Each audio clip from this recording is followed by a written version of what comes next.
आणि यानंतरची बातमी थंडी संदर्भातली आहे। हिंगोली जिल्ह्यात थंडीसोबतच धुक्याची चादर पसरली आहे। या धुक्यामुळे अगदी 10 मीटर पर्यंतचंही काहीही दिसत नव्हतं।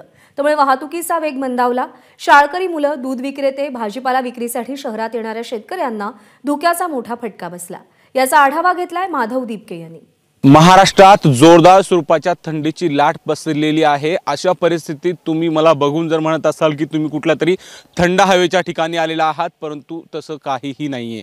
मी सध्या उभा आहे हिंगोली शहरालगत असलेल्या हिंगोली परभणी रोडवरील कयाधू नदीच्या पुलावर उभा आहे। आपण हे संपूर्ण दृश्य बघू शकता। दाट स्वरूपाचं धुकं या ठिकाणी पाहायला मिळते। इतकं धुकं हे दाट आहे की अगदी 10 मीटर पर्यंतची दृश्यमानता सुद्धा कमी झालेली आहे। हे दृश्य आपण बघू शकता। मोठ्या प्रमाणामध्ये धुकंच धुकं सगळी पाहायला मिळत आहेत। तर या ठिकाणवरनं पलीकडं या नदीचा पूल आहे, या पलीकडले जे वाहनं बघायचे म्हटलं तर वाहनं सुद्धा खूप दूरून येतात काय असं दृश्य पाहायला मिळते। सर्व वाहनं या ठिकाणी लाईट लावून विजेच्या सहाय्यानं जे ते प्रवास करताना या ठिकाणी पाहायला मिळत आहेत। दृश्यमानता कमी झाल्यामुळे वाहनांचा वेग सुद्धा मंदावलेला आहे।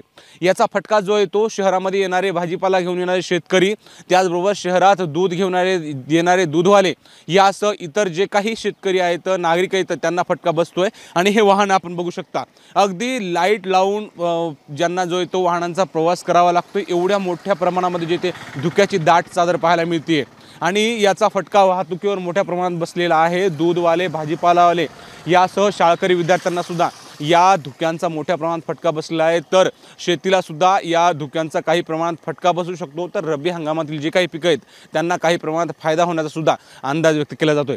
कॅमेरा पर्सन आकाश माधव दीपके, एबीपी माझा, हिंगोली। एबीपी माझा, उघडा डोळे बघा नीट।